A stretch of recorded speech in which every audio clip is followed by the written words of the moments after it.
एक रात मैंने देखा कि मेरी पत्नी बिस्तर पर नहीं थी। मैं उसे आवाज देने लगा तो मुझे उसकी आवाज बाथरूम से आई। मैं बहुत हैरान हुआ क्योंकि जब मैं बाथरूम में गया तो वह खड़ी होकर उल्टी कर रही थी। मैंने कहा, क्या हो गया तुम्हें? क्या खा लिया तुमने?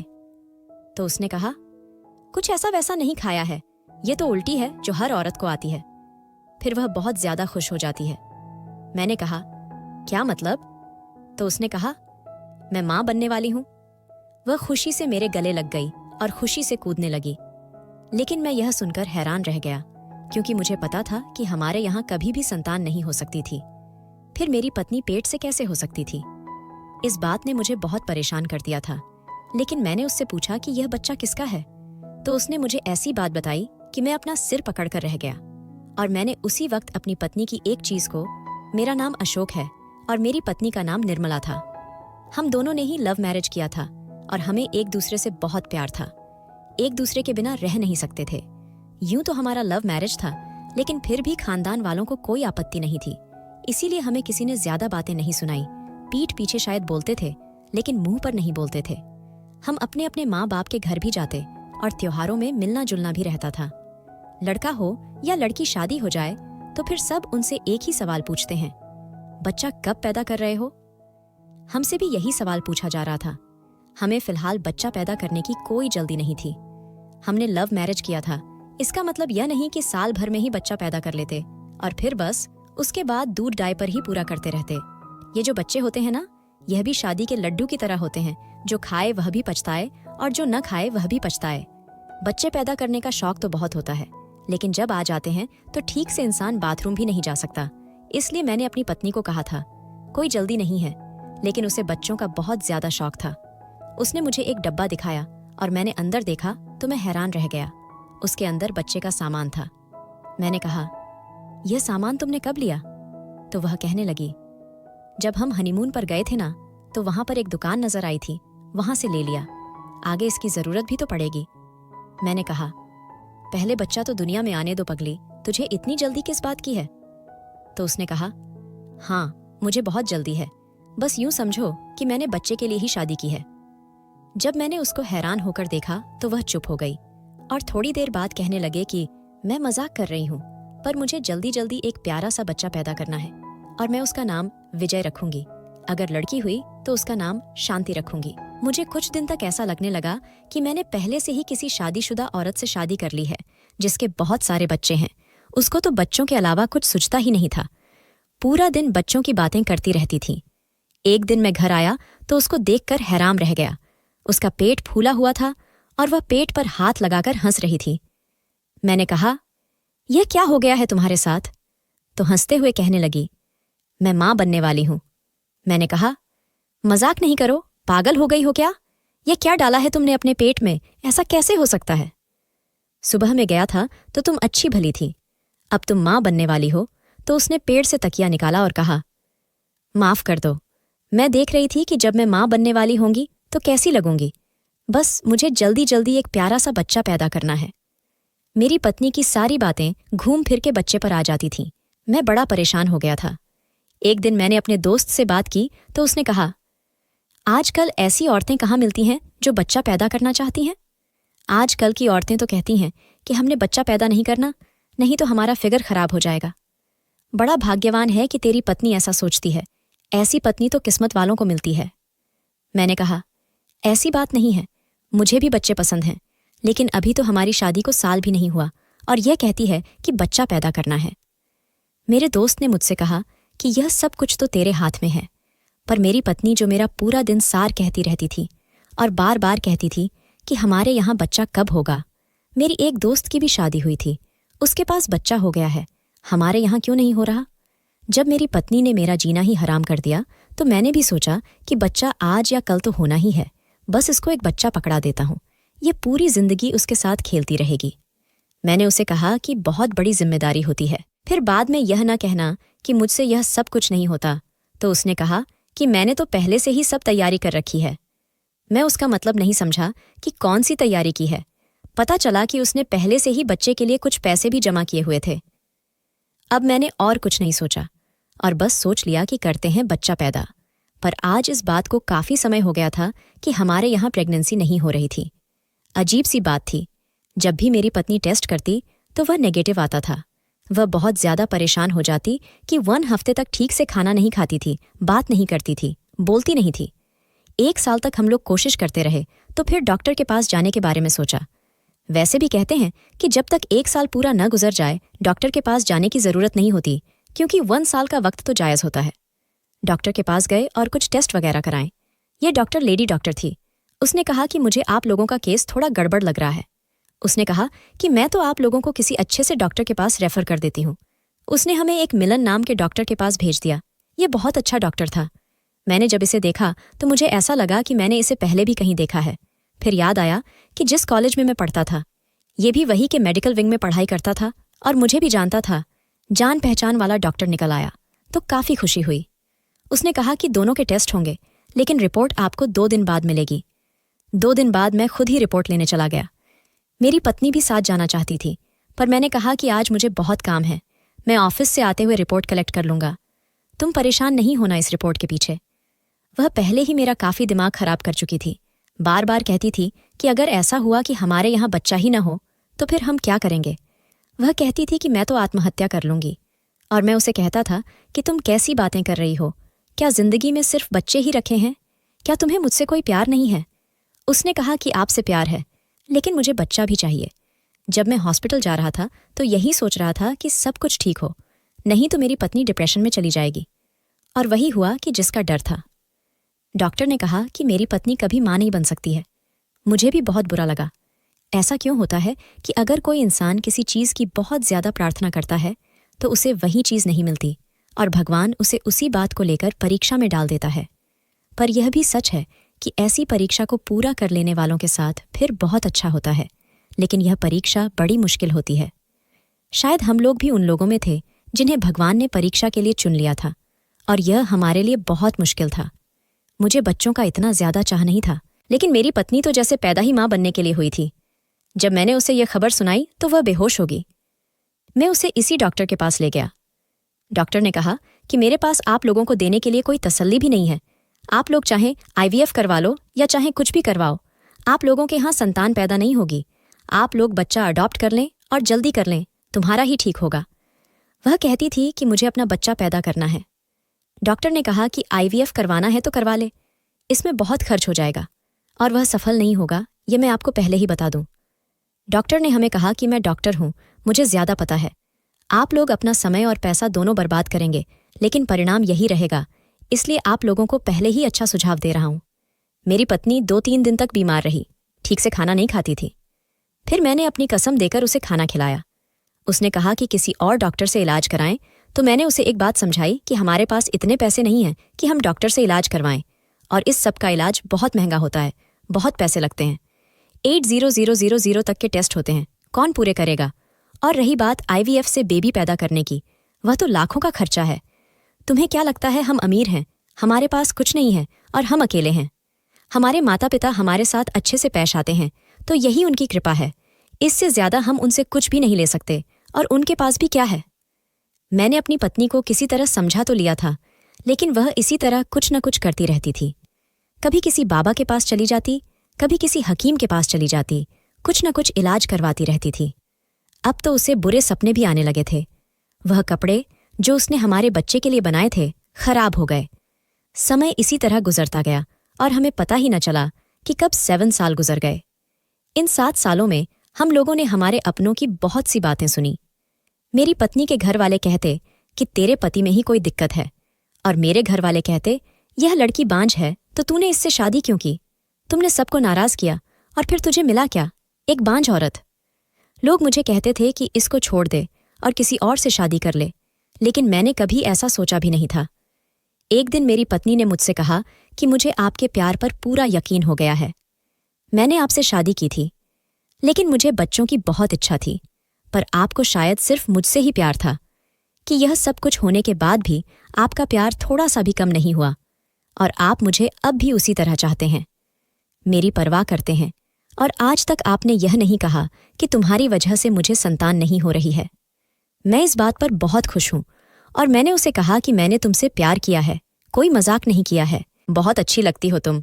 मैं तो तुम्हारे बिना रहने के बारे में सोच भी नहीं सकता। तुम्हें कभी नहीं छोड़ूंगा, हमेशा तुम्हारा ख्याल रखूंगा। मैं अपनी पत्नी का बहुत ज्यादा ख्याल भी रखता था।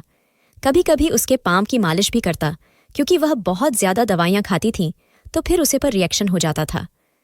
मैं उसे मना करता था कि यह सब नहीं करे, पर वह कहती थी कि हाथ पर हाथ रखकर तो नहीं बैठ सकते। अब हमारा घर जिसमें हम रहते थे उसका किराया बहुत बढ़ गया था, इसलिए हमने सोचा कि घर को बदलते हैं। लेकिन हमारे पास सामान बहुत ज्यादा था, इसलिए हमने सामान पैक करने शुरू किया।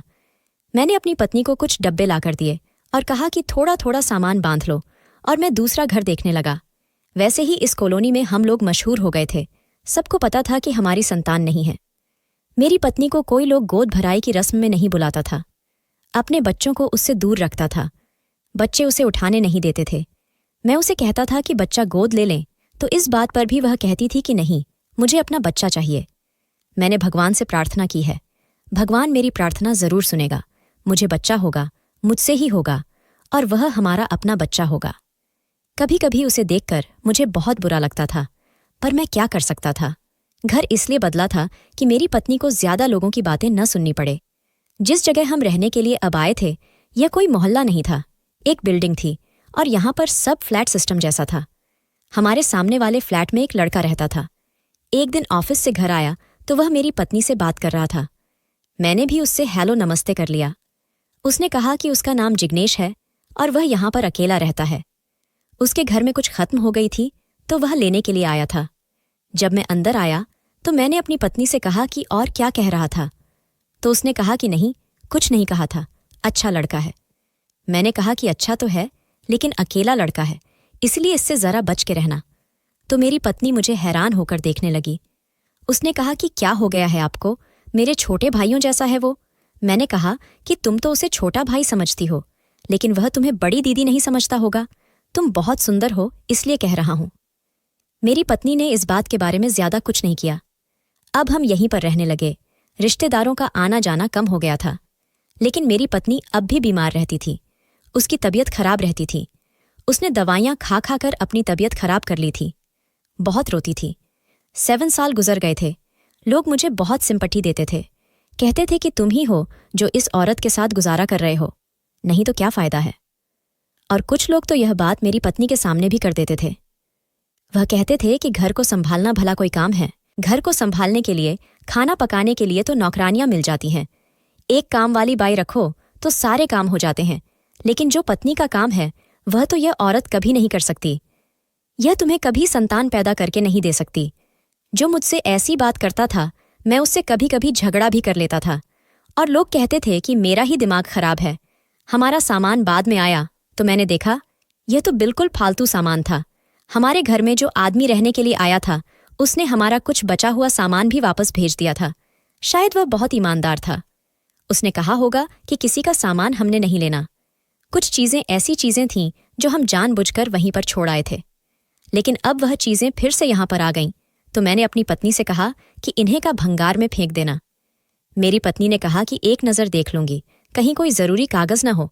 मैंने कहा कि हाँ देख लेना, और मैं ऑफिस चला गया। 2-3 दिन से मेरी पत्नी मुझसे ठीक से बात नहीं कर रही थी।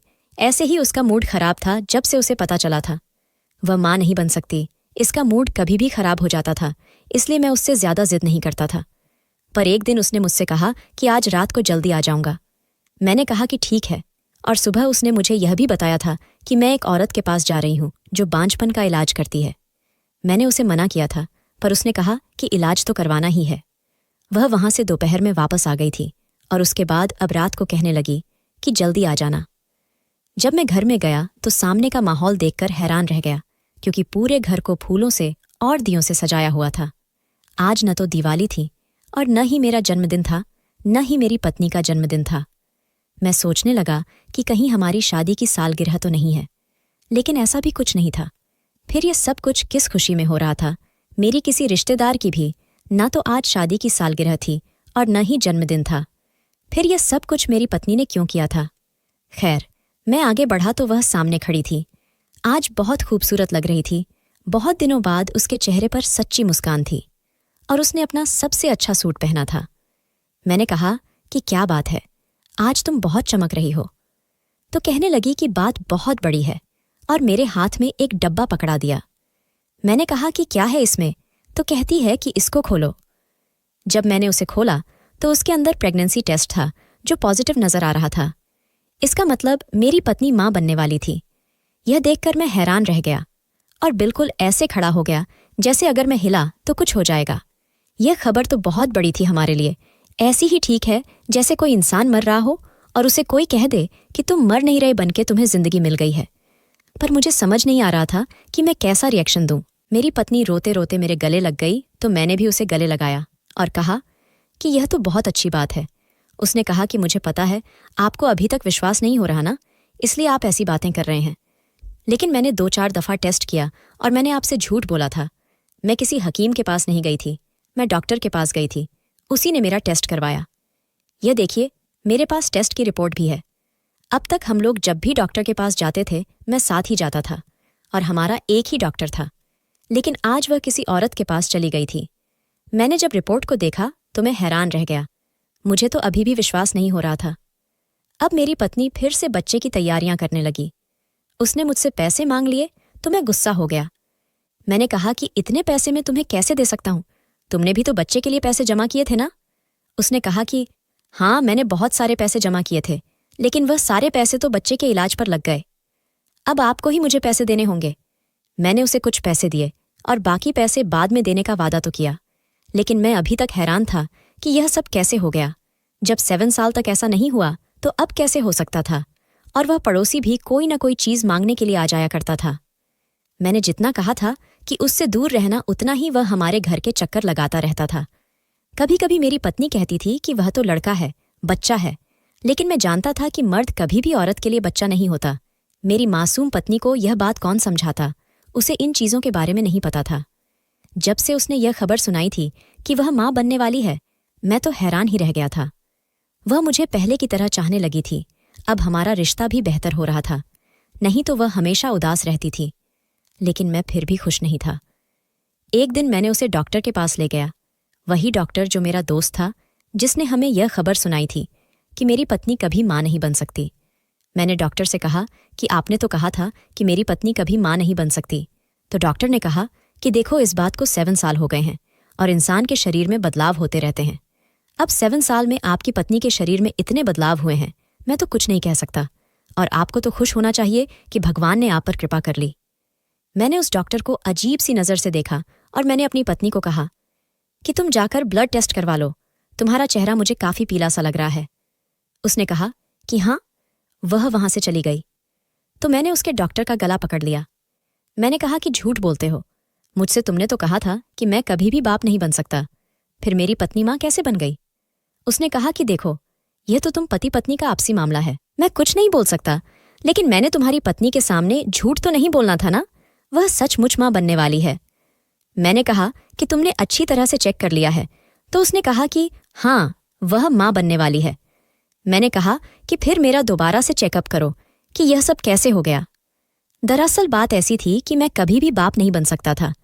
जब 7 साल पहले इस डॉक्टर ने हमारी टेस्ट किए थे और कहा था कि मेरी पत्नी बिल्कुल ठीक है, लेकिन मैं कभी भी बाप नहीं बन सकता और किसी भी औरत को संतान का सुख नहीं दे सकता, उस वक्त मैं घबरा गया था और मुझे डर था कि अगर यह बात समझ में आ गई कि मैं एक नामर्द हूं तो फिर मेरे साथ क्या होता। मुझे डॉक्टर ने कहा था कि तुम तो बिल्कुल ठीक हो, लेकिन तुम्हारे यहाँ कभी भी औलाद नहीं होगी और तुम्हारी पत्नी में कोई कमी नहीं है। मैंने कहा था कि तुम रिपोर्ट बदल दो और रिपोर्ट ऐसी बना दो कि सब यह समझेंगे कि मेरी पत्नी में ही कमी है। मैंने इस काम के लिए उसे पैसे दिए थे। मैंने उसको पूरे 3 लाख रुपये दिए थे जो मैंने कर्ज पर उठाए थे, और वह कर्ज मैंने बाद में उतारा था, इसलिए ऐसा किया था। और इसमें यह भी कहा था कि मैं कभी भी बाप नहीं बन सकता। फिर यह सब क्या था? क्या मेरी पत्नी मुझे धोखा दे रही थी? क्या वह किसी और के साथ थी? क्योंकि अगर वह मेरे साथ थी तो फिर यह बच्चा तो मेरा नहीं था। लेकिन मैंने उसे कहा कि फिर से मेरे टेस्ट करो, हो सकता है इतने सालों में मैं ठीक हो गया हूं। उसने फिर से मेरे टेस्ट कर लिया और अगले दिन जब मैं रिपोर्ट लेने गया तो उसने कहा कि तुम्हारे साथ तो अभी भी वही मामला है, बल्कि पहले से भी ज्यादा खराब हो गया है, तुम कभी बाप नहीं बन सकते। मुझे यकीन हो गया था कि मेरी पत्नी मुझे धोखा दे रही थी और मुझसे झूठ बोल रही थी। इसका मतलब कि वह किसी और के साथ थी और ऐसा नहीं था कि वह उसके साथ सिर्फ घूमती फिरती थी। यह सब कैसे हुआ था, यह तो कोई भी समझ सकता था। मैं तो बहुत ज्यादा परेशान हो गया था। मैं कैसे यह बात सहन कर सकता था कि मेरी पत्नी किसी और मर्द के साथ वक्त गुजार चुकी थी और उसके बच्चे को भी इस दुनिया में लाने वाली थी। वह बार बार मुझसे पैसे मांगती, मुझसे खर्चा करवाती, कहती कि यह तुम्हारा बच्चा है, और मैं जानता था कि वह झूठ बोल रही है। लेकिन अगर मैं उसे यह बात करता तो फिर मुझे यह भी बताना पड़ता कि इतने साल तक मैंने उससे झूठ बोला है। मैं उसके सामने शर्मिंदा नहीं होना चाहता था, लेकिन यह बात भी मुझे अंदर ही अंदर मार रही थी कि उसने किसी और के साथ संबंध बनाकर इस बच्चे को पैदा किया था। अब वह हर वक्त इसी बच्चे की बातें करती रहती थी। डॉक्टर ने कहा था कि उसका दूसरा महीना चल रहा है। अभी उसका पेट तो बिल्कुल भी नजर नहीं आ रहा था। डॉक्टर ने कहा था कि पेट तो कम से कम 6 महीने में पर जाकर नजर आएगा, क्योंकि तुम्हारी पत्नी बहुत कमजोर है, दुबली पतली है। लेकिन तब तक मैं क्या करता, ये सब कैसे बर्दाश्त करता? एक दिन मुझे गुस्सा आ गया और मैंने कहा कि बस कर दो ये बातें करना, मैं तुम्हारे बच्चे का बाप नहीं बनने वाला हूं। ये मेरा बच्चा नहीं है। उसने कहा कि क्या मतलब, आपका बच्चा नहीं है? क्या कह रहे हैं आप? 7 साल के बाद भगवान ने हम पर कृपा की है और आप ऐसी बातें कर रहे हैं। आपने यह बात क्यों की बताएं मुझे? आपने ऐसा क्यों कहा? तो मैं घबरा गया। मैंने कहा कि ऐसे ही मेरे मुंह से निकल गया था। वह मुझे रोज मंदिर ले जाती थी, वहां जाकर चढ़ावे चढ़ाती थी, क्योंकि उसने बहुत से मंदिरों में प्रार्थना की थी और कहा था कि अगर मेरी मनोकामना पूरी होगी तो मैं देसी घी के लड्डू चढ़ाऊंगी, मैं देसी घी की मिठाई चढ़ाऊंगी। और इस तरह करके उसने न जाने कहां पर यह बात की हुई थी, जिसकी वजह से बहुत ज्यादा खर्च हो रहा था। मैं हर वक्त खींचा खींचा रहता था, गुस्से में रहता था, क्योंकि मुझे पता था कि यह बच्चा मेरा नहीं है। मुझे जो भी फैसला करना था जल्दी करना था। मुझे मेरी पत्नी को यह बता देना था कि तुम झूठ बोल रही हो, और पहले मैंने 7 साल तक तुम्हें बेवकूफ बनाया, लेकिन अब तुम मुझे बेवकूफ नहीं बना सकती, क्योंकि यह बात बहुत बड़ी है। मुझे शक था कि जब से हम लोग इस घर में आए हैं तब से ही मेरी पत्नी मां बनने वाली है। इसका मतलब तो यह बच्चा सामने वाले पड़ोसी का था, और वह जवान था, खूबसूरत था, मेरी पत्नी के पास आता जाता भी था। मैं तो जब भी आता तो वह बाहर भी खड़ा होता था, लेकिन क्या पता दोनों अंदर कमरे में भी बैठ जाते हों। एक रात मेरा मीटर घूम गया और मैंने अपनी पत्नी से कहा कि मेरी बात गौर से सुनो, यह बच्चा मेरा नहीं है, इसलिए मेरे साथ यह नाटक नहीं करो। इस बात पर वो ऐसे हैरान हुई कि जैसे यह मेरा ही बच्चा हो। उसने कहा कि ये आपका बच्चा है, मैं ठीक हो गई हूं, आपने डॉक्टर की बात नहीं सुनी, मुझ पर भगवान की कृपा हो गई है, मेरा बच्चा है। मैंने गुस्से में चिल्लाकर कह दिया कि तुम बांझ नहीं थी, मैं बांझ था, यह बच्चा मेरा नहीं है, क्योंकि मैं कभी बाप नहीं बन सकता था। जैसे ही मैंने यह बात की, मेरी पत्नी पहले बहुत ज्यादा हैरान नजर आई और फिर आंखों में आंसू लिए हंसने लगी और तालियां बजाने लगी। मैं उसे हैरान होकर देख रहा था। उसने कहा कि यही मुझे तुम्हारे मुंह से उगलवाना था कि तुम कभी बाप नहीं बन सकते थे, और तुमने 7 साल तक मुझे धोखा दिया। मैं उल्टी सीधी दवाइयां खाती रही, रातों को उठकर रोती रही, बच्चे के लिए तड़पती रही, परेशान रही, अपनी तबीयत खराब कर ली, अपनी शक्ल खराब कर ली, सेहत खराब कर ली। मेरे पास कोई उम्मीद नहीं थी। सभी लोग मुझे बातें सुनाते थे। पूरे समाज के सामने तुमने मुझे जलील करवाया। तुम्हारे माँ बाप ने मुझे ताने दिए, मेरे अपने माँ बाप ने भी मुझे ताने देने शुरू कर दिए। 7 साल तक मैंने एक सजा काटी, सिर्फ इसलिए कि तुम बाप नहीं बन सकते थे, और तुम्हें यह बात बताते हुए शर्म आ रही थी। मैंने तुमसे प्यार किया था। अगर तुम्हें मुझ पर थोड़ा सा भरोसा होता तो मुझे यह बात बता देते। तो भगवान कसम, मैं तुम्हारा साथ कभी नहीं छोड़ती। मैं तब भी इल्जाम अपने ऊपर ले लेती, लेकिन कम से कम तब मुझे इतनी तकलीफ नहीं होती जितनी अब हुई है। मैंने कहा कि तकलीफ हुई है तो जाकर किसी और के साथ चक्कर चला लिया है, किसी और के साथ सोकर आई हो, उसका बच्चा पैदा कर रही हो। तो उसने कहा कि हाँ बोलो, ये सब कुछ बोलो, तुम यह सब कुछ बोलोगे तो तुम्हें छोड़ देंगे, मुझे आसानी हो जाएगी, क्योंकि मैं मां नहीं बनने वाली। यह सुनकर मैं हैरान रह गया और मैंने कहा कि लेकिन डॉक्टर तो। उसने कहा कि जब वह डॉक्टर तुम्हारे आगे 3 लाख में बिक सकता है तो फिर मैं भी उसे 5 लाख रुपये में खरीद सकती हूँ। जब हम लोगों ने यह घर बदला तो मुझे कूड़े में से तुम्हारी रिपोर्ट मिली थी, जिसमें यह साफ साफ लिखा था कि तुम कभी बाप नहीं बन सकते, और वह आज से 7 साल पहले की रिपोर्ट थी जो तुमने अपनी तरफ से शायद छुपा दी थी, लेकिन मुझे मिल गई थी। वह कूड़ा जो हमारे घर में आया था, और तुमने कहा था कि सामान को फेंक दो, लेकिन मैंने कहा था कि मैं एक दफा देख लूं, कोई जरूरी चीज न हो, और उसी सामान से मुझे यह जरूरी चीज मिली। मैंने तभी सोच लिया था कि मुझे क्या करना है, मैं यह बात तुम्हारे मुंह से निकलवाना चाहती थी, वरना जो आदमी मुझे 7 साल तक धोखा दे सकता है, मेरे सामने झूठ बोल सकता है, वह उसके बाद भी झूठ बोल सकता था। तुम अपना गुनाह कभी भी नहीं मानते, लेकिन अब तुमने अपने मुंह से यह कहा है कि तुम कभी बाप नहीं बन सकते थे। तुमने इल्ज़ाम मुझ पर लगाया और मेरे जिंदगी के 7 साल बर्बाद किए, मेरी सेहत बर्बाद की। मैं बुरी तरह से घबरा गया और मैंने कहा कि मुझे माफ़ कर दो, मुझे माफ़ कर दो, मैं बहुत बुरा हूँ। पर मैं क्या करता, तुम्हें तो पता है ना समाज वाले। उसने कहा कि अरे तुम्हें अगर इतनी ही शर्मिंदगी थी तो तुम मुझे तो बताते। भांड में गया समाज। अपनी पत्नी से तो झूठ नहीं बोलते, लेकिन तुमने मुझे धोखा दिया है और यह धोखा ही है। अब तुम कुछ भी बोलो, लेकिन मैं तुम्हें कभी माफ़ नहीं कर सकती। मेरी पत्नी कमरे के अंदर चली गई और उसने अंदर से दरवाज़ा बंद कर लिया। सुबह हुई तो वह अपना सामान बांध चुकी थी, मुझे छोड़कर चली गई और अब मुझ पर तलाक का मामला कर दिया गया है। वह कहती है कि मैं एक धोखेबाज आदमी के साथ नहीं रहना चाहती जिसने मेरी जिंदगी को 7 साल बर्बाद किया है। मैं उसे कभी माफ़ नहीं कर सकती। मैं अपनी तरफ से बहुत कोशिश कर रहा हूं कि हमारी तलाक न हो और वह मेरे पास वापस आ जाए, क्योंकि मैं किसी भी औरत से शादी करूं, मुझे तो संतान भी नहीं मिलेगी, तो फिर मैं क्या करूं? सबको यह नहीं बता सकता कि मेरे यहाँ संतान नहीं हो सकती। बहुत रोता हूं, अपनी पत्नी को बार बार फ़ोन करता हूं। अब तो वह मेरा फ़ोन भी नहीं उठाती और शायद इस महीने हम लोगों की तलाक हो जाएगी, क्योंकि इस बात को 6 महीने हो गए हैं। वह अपने माता पिता के घर चली गई है। मुझे पता है कि मैंने बहुत बुरा किया, लेकिन आप ही बताएं कि अगर आप में से कोई मेरी जगह होता तो आप क्या करते? यह बात एक मर्द के लिए कितना बड़ा कलंक है, यह तो आप सब जानते हैं। मेरे पास समय बहुत कम है, मुझे नहीं लगता कि मैं अपनी शादी बचा पाऊंगा। फिर भी आप लोग मुझे बताएंगे कि मैं क्या करूं। कोई ऐसी बात तो कर दे कि मेरा दिल समेत बोझ उतर जाए। मैंने वाकई बहुत बुरा किया, पर मैं और क्या करता? मेरे पास और कोई रास्ता नहीं था।